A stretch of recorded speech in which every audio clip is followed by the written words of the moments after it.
आज का ये वीडियो सिर्फ और सिर्फ भारत के प्रधानमंत्री नरेंद्र मोदी के नाम है। सीधे दिल से एक नागरिक, एक हिंदू, एक महिला, एक ब्राह्मण, एक भारतीय, एक इंसान के मन की बात। मोदी जी 8 साल हो गए, पूरे 8 साल, जब आपने कहा था सबका साथ सबका विकास। कहाँ चला जाता है आपका सबका साथ सबका विकास, जब नवरात्रि और रोजों जैसे पवित्र समय में हनुमान मंदिर के बाहर एक गरीब मुसलमान ठेले वाले के सारे तरबूज तहस नहस कर दिए जाते हैं। आपकी पुलिस हाथ पर हाथ रखे बैठी रहती है और आप अपनी जुबान पर ताला लगाकर बैठे रहते हैं। कहाँ चला जाता है आपका सबका साथ सबका विकास, जब यूपी का एक गरीब मासूम चूड़ी वाला तस्लीम सैकड़ों किलोमीटर दूर इंदौर आकर हिंदूवादी भीड़ की हिंसा का शिकार होता है, पिटता भी है, जेल भी जाता है और आप चुप रहते हैं। कहाँ चला जाता है आपका सबका साथ सबका विकास, जब एक कॉमेडियन बिना कोई अपराध किए महीने जेल में सड़ता है तो आपकी जुबान सिल जाती है। बताइए ना, कहाँ चला जाता है आपका सबका साथ सबका विकास मोदी जी, जब कर्नाटक में देश की बच्चियों को वो नहीं पहनने दिया जाता जो वो पहनना चाहती हैं और आप आंखें मूंदे किए रहते हैं। कहाँ चला जाता है आपका सबका साथ सबका विकास, जब सैकड़ों लुच्चे लफंगों की भीड़ एक अकेली बुर्के वाली लड़की के पीछे दौड़ती है, चिल्लाती है, डराती है और आप बस देखते रहते हैं। कहाँ चला जाता है आपका सबका साथ सबका विकास, जब यति नरसिंहानंद जैसे दर्जनों भगवाधारी खुलेआम मुसलमानों के नरसंहार की अपील करते हैं।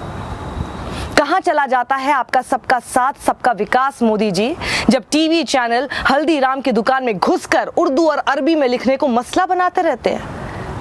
बताइए, कहाँ चला जाता है आपका सबका साथ सबका विकास, जब आपके ही मंत्री खुलेआम देश के गद्दारों को गोली मारो, नहीं, देश के गद्दारों को गोली मारो सालों को नारे लगाते हैं और आप ऐसे ही दिखाते हैं कि आपको कुछ पता ही नहीं चला। प्रधानमंत्री जी, मैं आपसे ही बोल रही हूँ, मेरे सवाल खत्म नहीं हुए हैं, मेरे मन की बात पूरी नहीं हुई है। बताइए ना, प्लीज बताइए, कहाँ चला जाता है आपका सबका साथ सबका विकास, सबका विश्वास, जब इंटरनेट पर सुल्ली डील बुल्ली डील के जरिए इस देश की महिलाओं की खुलेआम नीलामी लगती है। कहाँ चला जाता है आपका सबका साथ सबका विकास, जब देश की राजधानी दिल्ली में बिना इजाजत के नफरत और जहर की शोबाजी होती है, मुल्ले काटे जाएंगे के नारे लगते हैं और आप चुप रहते हैं। कहाँ चला जाता है आपका सबका साथ सबका विकास, जब शहर शहर भगवाधारी मस्जिदों के सामने खड़े होकर भड़काऊ नारे लगाते हैं, मरने मारने की बात करते हैं, दंगे भड़काते हैं। कहाँ चला जाता है आपका सबका साथ सबका विकास, जब भगवा का चोला पहनकर खुद को महंत कहने वाला एक दानव खुलेआम मुस्लिम महिलाओं के बलात्कार की बात कहता है और आप खामोश रहते हैं। मोदी जी 8 साल हो गए हैं, पूरे 8 साल। 8 साल में अब तक 800 ऐसी शर्मनाक घटनाएं हो चुकी हैं और आपने अब तक चूं तक नहीं की है। एक नागरिक होने के तौर पर मेरा दिल रोज तड़पता है, एक महिला होने के नाते मेरा रोम रोम रोज रोता है, एक हिंदू होने के तौर पर मैं रोज शर्मिंदा होती हूँ, एक ब्राह्मण होने के तौर पर तो मेरी आत्मा रोज तड़पती है, एक भारतीय होने के तौर पर मैं रोज कराहती हूँ और आपको कोई फर्क ही नहीं पड़ता। इस देश की तबाही, इस देश के विनाश, मानवता के सर्वनाश से आपको कोई फर्क नहीं पड़ता। आपको याद है ना मोदी जी, पंडित नेहरू ने क्या कहा था? Who lives if India dies?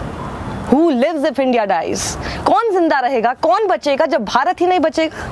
इस बात को समझिए प्रधानमंत्री जी, भारत की आत्मा रो रही है, भारत का शरीर करा रहा है, भारत के अंग प्रत्यंग लहूलुहान है, उन जख्मों को मरहम की जरूरत है, नमक की नहीं। आइए भारत के लिए आवाज उठाइए, भारत के शरीर, भारत की आत्मा के लिए आवाज उठाइए। बोलिए, बोलिए, प्रधानमंत्री की तरह बर्ताव कीजिए मोदी जी, अपनी चुप्पी तोड़िए वरना कुर्सी छोड़िए। इस वीडियो को ज्यादा से ज्यादा लोगों तक आप पहुंचाइए, लोगों के व्हाट्सएप ग्रुप्स पर यह होना चाहिए, क्योंकि जैसे ही ये व्हाट्सएप ग्रुप्स पर आएगा तो आप जानते हैं ये देश के प्रधानमंत्री तक भी पहुंचेगा। सत्यमेव जयते।